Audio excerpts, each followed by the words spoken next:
I had to turn the button. Jaya Radha Madhava Kunja Bihari.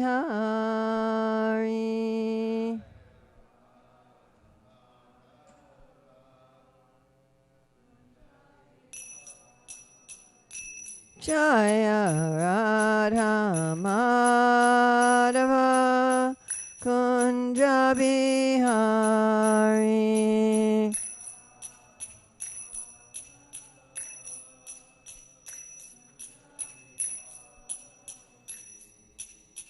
Gopi Jana Balabha Girivaradari.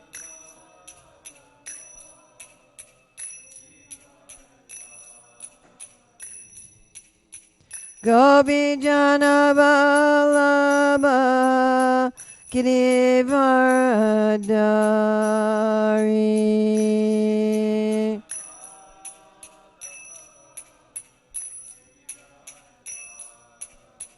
Yasodanandana Brajajanaranjana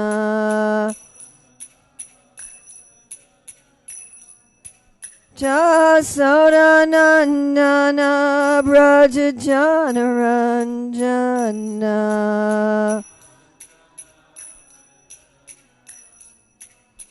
Yamuna Tiravanachari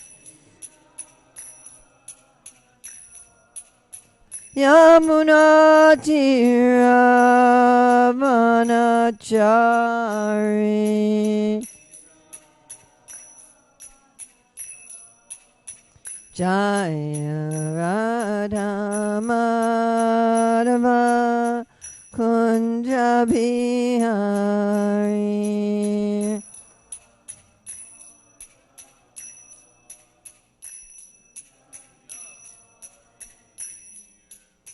Gopi Jana Balabha Girivaradari.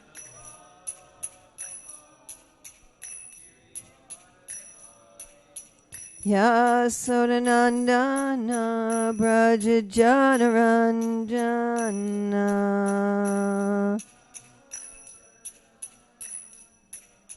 Yamuna Tiravanachari.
Vandeham Shri Guru Shri Yuta Padakamalam Shri Gurun Vaishnavamscha Shri Rupam Sagrajatam Sahagana Raghunatham Vitam Tam Sajivam Sadvaitam Sadvadutam Parijana Sahita Krishna Chaitanya Devam Shri Radha Krishna Padam Sahagana Lalita Shri Vishakam Vitam Cha Vanchakalpachubhascha Kipasundavya Patitanam Pavanevyo Vaishnavevyo Namo Namaha. Om Namo Bhagavate Vasudevaya. Om Namo Bhagavate Vasudevaya. Om Namo Bhagavate Vasudevaya. So September 14, 2020 in Hillsborough, North Carolina, and we're reading from Srimad Bhagavatam, Canto 10, Chapter 20, which is the description of the rainy season in autumn, and it's text 18. Danurviyati Mahendram Nirgunam cha gunin yabat Vyakte gunya vatikare Gunavam purusho yata. Please chant.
Danuhu, the bow, rainbow. Viyati, within the sky. Maha Indram, of Lord Indra. Nirgunam, without qualities or without a bowstring. Cha, although. Gunani, within the sky which has definite qualities like sound. Abat, appeared. Vyakte, within the manifest material nature. Guna Vyatikare, which consists of the interactions of material qualities. Agunavan, he who has no contact with material qualities. Purusha, the Supreme Personality. Yata, just as. So what word is being repeated over and over again in the Sanskrit? Guna, yes. Translation. When the curved bow of Indra, the rainbow, appeared in the sky, which had the quality of thundering sound, it was unlike ordinary bows because it did not rest upon a string. Similarly, when the Supreme Lord appears in this world, which is the interaction of the material qualities, he is unlike ordinary persons because he remains free from all material qualities and independent of all material conditions. Purport, BBT edition. Srila Prabhupada comments as follows. Sometimes, in addition to the roaring thunder of the clouds, there is an appearance of a rainbow, which stands as a bow without a string. Actually, a bow is in the curved position because it is tied at its two ends by the bowstring. But in the rainbow, there is no such string, and yet it rests in the sky so beautifully. Similarly, when the Supreme Personality of Godhead descends to this material world, he appears just like an ordinary human being, but he is not resting on any material condition. In the Bhagavad Gita, the Lord says that he appears by his internal potency, which is free from the bondage of the external potency. What is bondage for the ordinary creature is freedom for the personality of Godhead. So Srila Prabhupada also has quite a different purport in light of the Bhagavata text 16. And the translation, Srila Prabhupada, text 15, 15 in light of the Bhagavata, and the translation Srila Prabhupada gives there is, in the midst of the thunder in the cloudy sky, there appears a rainbow that has no string. Its appearance is compared to the appearance of the Supreme Personality of Godhead or his servants in the midst of the material atmosphere. And Prabhupada's commentary. The Sanskrit word guna means quality or mode, as well as, what else does guna mean? A rope, as well as a string or rope. When a rainbow appears during the rainy season, it is appeared to be like a bow with no guna or string. Similarly, the appearance of the personality of Godhead or his transcendental servants has nothing to do with the qualitative modes of material nature. The phenomenal appearance of the transcendence is free from the qualities of material nature, and thus it resembles a bow with no string. The transcendental Supreme Lord is eternally the form of transcendental existence, knowledge, and bliss. The material energy works under his good will, and therefore he is never affected by the modes of material nature. When he appears before us in the midst of material interactions, he remains always unaffected, like a stringless bow. By his inconceivable energy, the Supreme Lord can appear and disappear like a rainbow, which appears and disappears without being affected by the roaring thunder in the cloudy sky. The Lord is eternally the biggest of the big and the smallest of the small. The living beings who are his parts and parcels are the smallest of the small, and he is the biggest of the big as the absolute truth, the Supreme Personality of Godhead. So sometimes this point is made that the Lord's appearance as the smallest of the small is us. We're his Vibhinansa expansions. So this is what we all want. We all want freedom, yeah? Everybody wants freedom. Nobody wants to be in a cage. Right? I posted a video the other day of this eagle that had been injured eagle that was rescued and nursed back to health. And then the keeper took the eagle in a cage up to the top of a mountain and opens up the cage, and the eagle comes out and, kind of looks around, and then it figures out, oh, I'm free. And it does its lift-off procedure with its wings and its feet, and it flies over the mountains. And it was actually very emotionally evocative, this caged eagle that had become free. So we want this. Prabhupada says it's a need of the soul to see the free light in the spirit. Hridayananda Maharaj, one of his favorite sections in any of Prabhupada's books, and likes that purport, that the need of the soul is to become free. And this need of the soul for freedom ends up being pervertedly reflected in the idea of having a democracy rather than a kingdom, right? The idea of all the liberation movements, the liberations of the genders and the races and the animals. And, we're all trying for freedom. But even if we treated everybody nicely on the planet, which I don't think is going to happen anytime in the next few minutes, still nobody's really free, right? Isn't it? Even if there were equal opportunity for everybody, regardless of their bodily type or color or whatever, and even if we weren't under some sort of dictatorship anywhere in the world, still we're not free. How do we know we're not free? Birth, death, old age, and disease, right? We have some little virus come and we're all slaves to the virus, isn't it? We're all slaves to old age. Those of you who are young haven't figured that out yet, but you will. I liked what you said the other day. Our get up and go has got up and gone. Right? It's just interesting. I was thinking when I was here in my 30s, and I was a Gurukul teacher, so I was having the children from 4:30 in the morning until 2:30 in the afternoon, and I could do that. And yesterday I gave 3 hours of class on Zoom, and then I had to take a nap. And it's like, okay. and we're slaves to that. We're conditioned by that. We can't argue. I'm not going to get sick. I'm not going to get old. And then we're pulled down by gravity, isn't it? Yeah? Right? We can't fly around like the bird. We're very restricted where we can go, when we can go. We're tied. And then we're tied, we don't like to admit this, but we're tied by our bodily urges. If you've ever done, like I used to do a total fast on Ekadasi, no food, no water, no sleep. But how long can you do that for? And especially the sleep would get to me. Like about 2 o'clock in the morning, it would be, the urge to sleep would just be overwhelming. And it was very difficult. And how did Maharaj Pariksit go without food, water, or sleep for 7 days? So we're pulled by these. And then the most embarrassing is our emotions.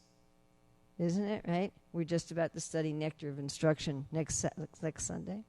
Vacho Vegam, Manasakroda Vegam, Jiva Vegam, Udurapasta Vegam. Those sort of urges, the urge to say something. And with social media, this has been exacerbated. Somebody writes something nasty on the internet, and you've got to answer it right now. I've got to say something right now and show them they're wrong, and everybody has to make a video or post something, isn't it? And it's like, no, I'm not going to answer, I'm not going to answer, I'm not going to answer, I'm not going to answer. The urge to say something. Anger. Bhagavatam says anger falls on us like falling from the sky. And when we're angry, we just want to respond. Right? Or a sexual desire, which seems to trip up even spiritual people and exalted personalities in the world. People have some big position, right? We had our former president who was almost dragged down because he was attracted to some intern. And this is a very common, and it's so embarrassing, isn't it? It's so embarrassing that we're the slaves to these various urges. We're the slaves to our emotion. We're the slaves to the demands of the body for eating and sleeping. We're the slaves to old age and death, right? We're actually very embarrassed by all of these, and we would like to have freedom. And we're also slaves to being reincarnated again. Karna guna sangasya. Sadasad. Yonishu, we go into the different bodies because of our association with the modes. We can say, well, I don't want to take birth again, but if we associate with the gunas and we're controlled by the gunas, then there we go. Right? Our minds are full. We were just reading this in the Upanishad, right? That if we're associating with the gunas, then our minds are contaminated by that. And again, we go on to another body. Prabhupada writes that even, supposedly spiritual people and scientists and philosophers, they may pose themselves as very exalted, but privately they're under their modes of nature that are controlling them. And we had that painting in the BBT book of puppets on strings. There's Krishna and there's Maya as goodness, passion, ignorance, sattva, rajas, and tamas, with strings manipulating us. And it's a very embarrassing thing. And Krishna is not controlled by these gunas. He's like a rainbow without a string. When I was in Hawaii, we had lots and lots of rainbows, because on the side of the big island, on the rainy side of the big island where we were, there was lots of rain, but also a lot of sun. And so it was very common to see rainbows or double rainbows. Practically every week we were seeing some rainbows. And there's nothing holding it, right? So Krishna appears to be here like one of us, but he's not. He's not conditioned by this world. He's not being forced. If Krishna displays some emotion, it's out of love. It's not out of the force of chemicals in the body. All of our emotions are just bodily chemicals. You know that, right? Some chemicals flood our body, and then our mind interprets that as an emotion. And then what's even funnier is the mind comes up with all kinds of philosophical and logical justifications for the emotion that's just a bunch of bodily chemicals. It's quite a fascinating procedure. And we get a whole set of beliefs and ideologies around these things. So Krishna is not like that. When Krishna exhibits anger, it's a rasa. When Krishna engages in horror, it's a rasa. It's just a free exhibition of love. Right? Even when Krishna sleeps, it's like that. He's not being forced to sleep. He rests because it's pleasurable. He eats because it's pleasurable. He's not forced by some kind of sense of hunger. And people don't understand this when they read Patram Pushpam Palam Tvayam Yame Bhakta Priyachati. They think, oh, Krishna's hungry. He wants some leaves to eat. You know, he wants some lettuce and some kale because he's hungry. But no, he's not hungry in that sense. Not like that. Of course, we were studying yesterday. We gave a class last night in New York on the section from the Bhagavatam where Krishna leaves the rasa dance and then he comes back to the gopis, and the gopis are not very happy that he left. You know, they're not very happy. I mean, the sadhana siddha gopis, they were persons like us, or persons who were in Ram Leela and waited and waited and waited millions or billions of years for Krishna to appear, or the personified Vedas, who had seen Krishna's pastimes the last time he came, and then they had to wait till other beings could become the personified Vedas, so then they could become Krishna's gopis. So they're waiting for billions of lifetimes, and finally they get to be in Vraj. Finally. And then they have to wait till Krishna plays his flute in the autumn Kartik. You know, after he does the Vastrahan Leela, they said, now? No, wait. And they waited, and they finally run to Krishna, and then Krishna says, go home. Right? He does this, like we were talking on Janmashtami, how Vasudeva and Devaki waited for so long. Right? Krishna told the demigods, I'll come, and then it was like 30 years or something.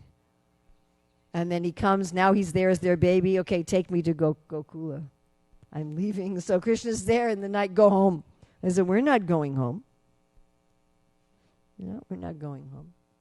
So then Krishna said, all right, and they're laughing and joking and embracing, and then he just disappears. Imagine, if you had to wait 10 years to go on a date with the person that you loved, and you finally meet them, and, you're just about to order dinner, and they go for a stroll in the moonlight, and then they say, oh, I'll be right back, and then they just don't come back. They're just gone. And the gopis are just looking for him everywhere. Finally they just sit and sing. They say, we're not going to keep looking for him, or he'll keep running and hurting his feet. And then when Krishna comes back, they say, we'd like to know about relationships. They'd say, there are people who love reciprocally. If someone loves them, they love them. They don't love them, they don't love them. Then there are those who love everybody, no matter how they reciprocate. And then there's those who don't love anybody. So there's those who love reciprocally, those who love everybody, and those who don't love anybody. Who are you? And then Krishna takes those three and he divides them into 9. He said, well, yeah, there's those who love like merchants. They don't have any love. They don't have any dharma. They don't have any prema. They're worse than people who don't love at all. Then there's those who love unconditionally, like the pure devotees and like parents. They love regardless of the reciprocation. Then there's those who are indifferent. So those are the Atmarama. They are spiritually satisfied within. They just don't care about loving relationships. The Aptakama, they can get all their desires fulfilled, so they don't care about loving relationships. Then there are the foolish people.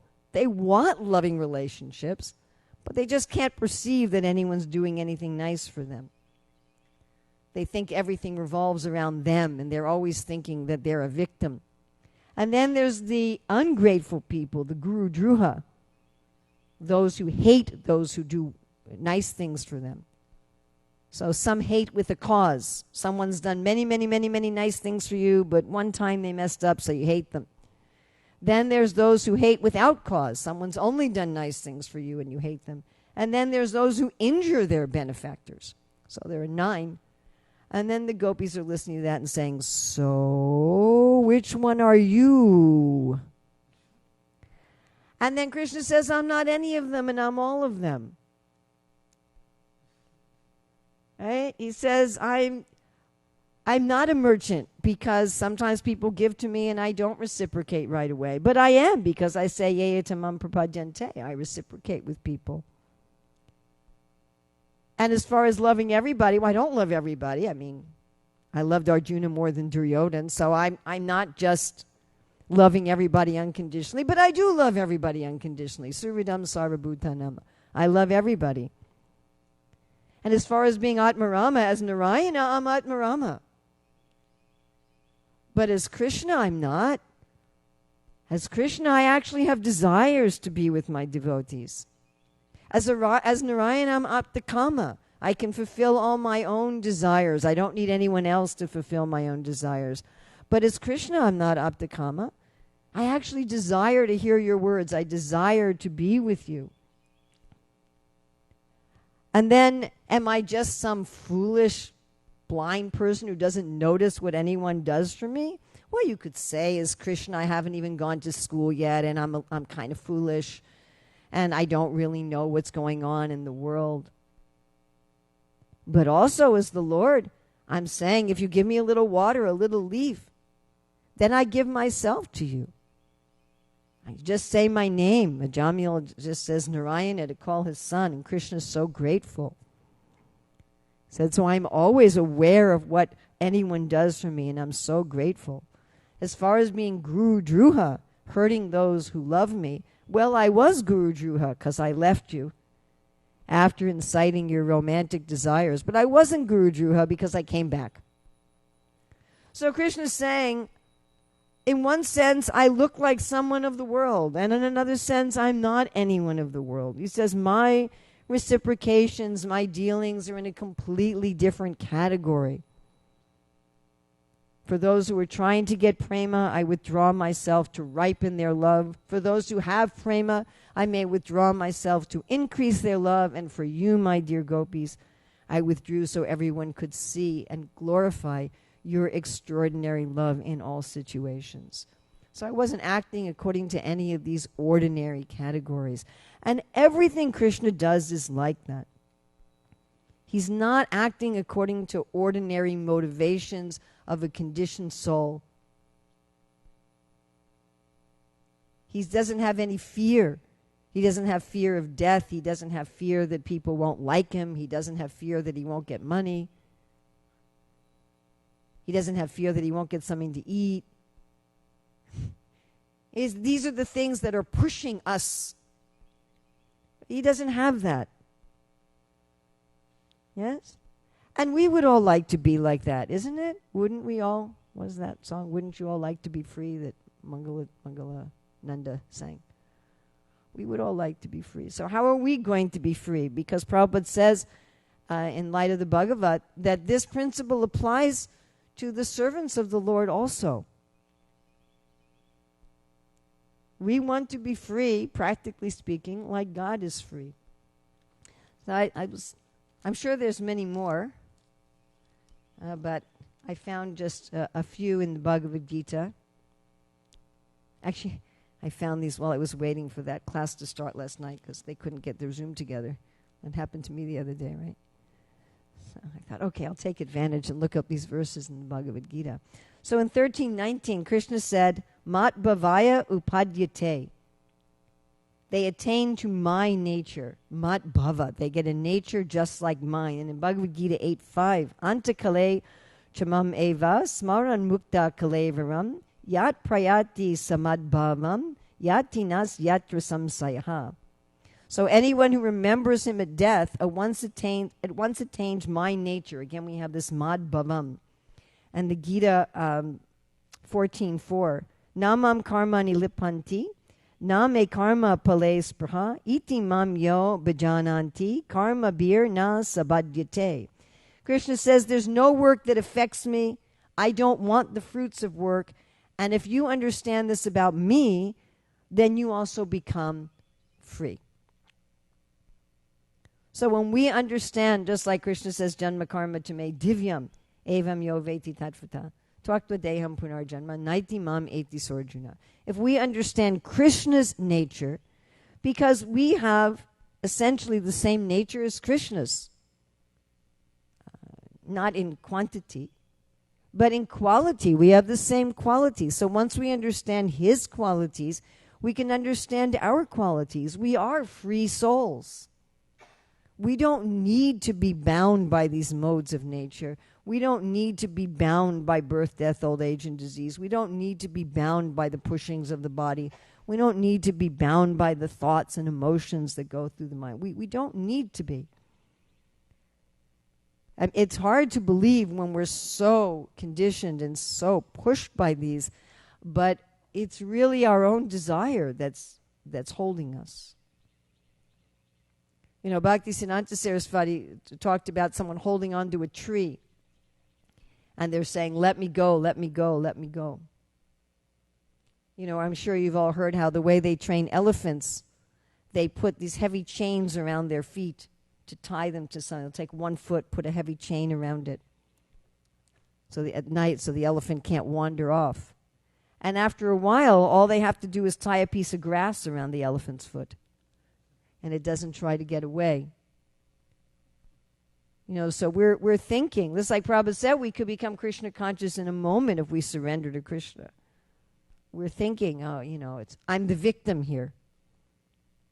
But it's our own attraction to the modes. It's our own desire to be separate from Krishna that's binding us. Just like in ordinary life, the criminals in jail because of their own desires. I mean, it does happen, but generally speaking, governments don't just randomly arrest people and throw them in jail for no reason. I mean, some governments do.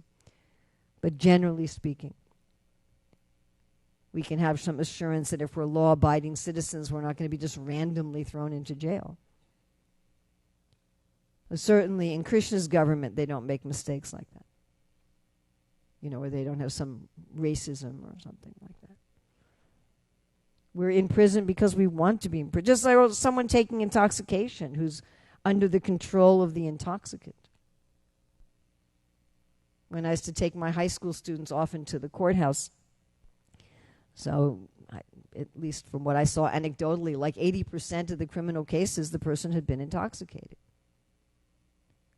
So the intoxication makes them do crazy things, but they're voluntarily taking the intoxication. So we voluntarily put ourselves under the control of Maya, and then we're conditioned. But we don't need to be. So I was thinking in this regard about Krishna's lotus feet. You know, when Krishna's doing his pastimes here, his footprints are visible. We were reading about the Kaliya pastime and how the residents of Vrindavan, when they saw the bad omens, they were following Krishna's footprints to the Kaliya lake. And the Acharyas explain that all the residents of Vrindavan, they walk around Krishna's footprints. They want to preserve them, even all the cows. And you could see the different marks, the lines. The footprints were so clear that even the lines in Krishna's feet were visible, so you could tell they were Krishna's footprints. But we know the demigods, when they come to this planet, they don't touch the ground. We were reading about Lord Brahma stealing the cows and the boys the other day for some class somewhere. And how Lord Brahma, when he is apologizing to Krishna, he touches the ground. He gives up his pride. Oh, I'm Lord Brahma, I don't touch the ground. And he touched the ground. When Lord Vishnu came to see Maharaj Prithu, it said his feet almost touched the ground out of respect for Prithu Maharaj. But even the demigods don't touch the ground. What about Krishna? But he's doing this just out of fun, so his devotees get to see his footprints. Like Kunti Devi says, when your footprints are everywhere, everything becomes auspicious. It was about a year or two ago, I was meditating very deeply on Srila Prabhupada. And I was meditating how the first time that I got to meet personally with Srila Prabhupada, he was sitting in such a way, he was leaning back like this, and he was sitting like this. And his dhoti was up around his right knee. So you could see his right calf and foot, and you could see the bottom of his left foot. You know, his left foot was out like this. And I was meditating on that. This is when I was at my place in Govardhan. And I was thinking how I generally, for exercise, I take a brisk walk every day, and it affects the bottom of your feet. If you're doing a lot of walking or running, your feet get callous, they get cracks in them, right?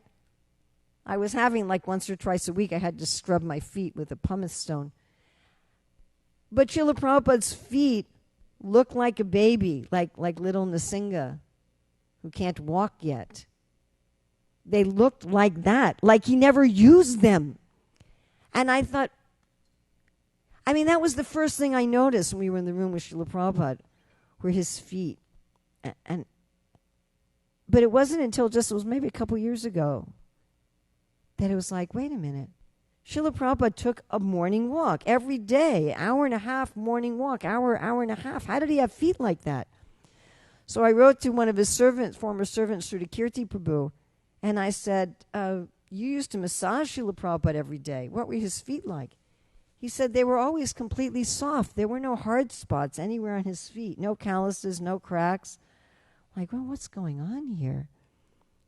And I remembered a story one of my I forget who it was, one of my god sisters told, that in Australia, Prabhupada was taking a morning walk after a bad rain, or maybe it was London, after a bad rain, and the ground was very muddy. And so this devotee was cleaning, I thought, I'll clean Prabhupada's shoes. She saw all the devotees' shoes were muddy, and she went to clean Prabhupada's shoes, and there was no mud on them. How did Prabhupada's shoes have no mud on them? And the story from Australia was of a morning walk where a devotee was walking next to Prabhupada, and there was some insect on the ground, and he saw Prabhupada was about to step on the insect, and he wanted to say something, but he didn't have time. But he saw that as Prabhupada apparently stepped on the insect was fine, and there was no impression in the soil.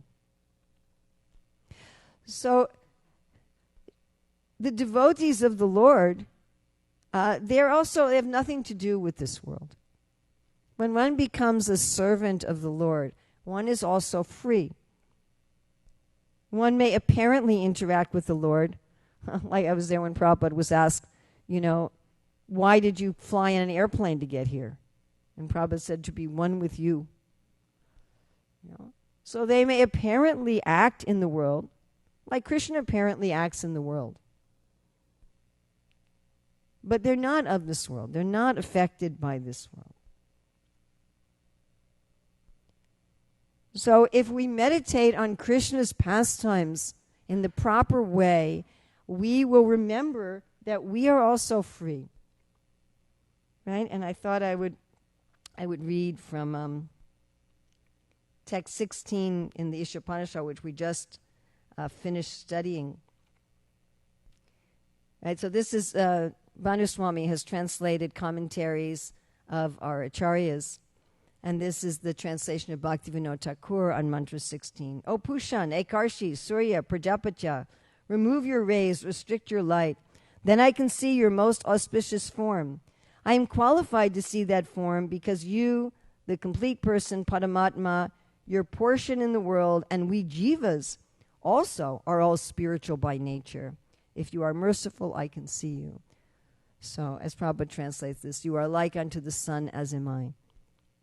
So, we are all eternally spiritual beings. It's not just that Krishna, as Prabhupada was saying in this purport, is Satchidananda. We are also Satchidananda. And to remember that, I am a soul.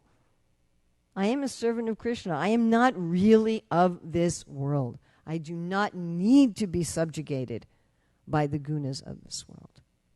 I can also attain to the freedom of the Lord. So, questions, comments? Maharaj?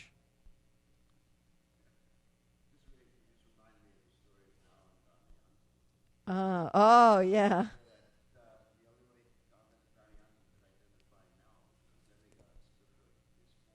Yeah. They weren't sweating, yeah. So for those on the internet, Nal and Damayanti, so Damayanti knew the demigods were impersonating her desired husband because only her desired husband was touching the ground and was perspiring. Yes, Prabhu.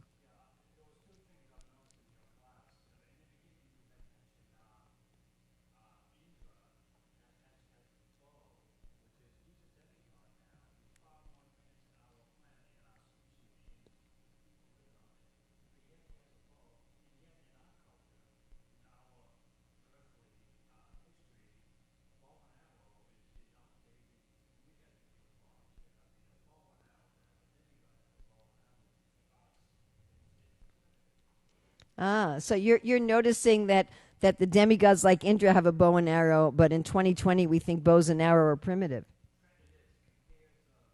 compared to modern weapons. But you know, the humans who use bows and arrows, say in Krishna's time, they knew how to invoke subtle weapons to enter their arrows.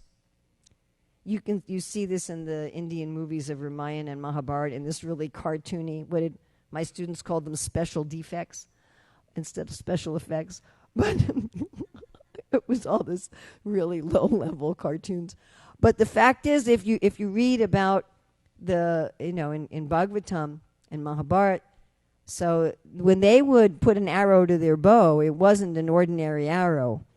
They could invoke and they didn't just have fire weapons and pointed weapons. They could invoke wind weapons and water weapons, yawning weapons. When Krishna was fighting with Lord Shiva, with Usha and Aniruddha, there was a yawning weapon. And Krishna likes bows. Right? Another thing I could have talked about today was how Lord Ramachandra strung the bow. Right? And broke it. But yeah, they didn't... Krishna, he has his Saranga bow, and he's God. What to speak of Indra? Srila Prabhupada ki jai.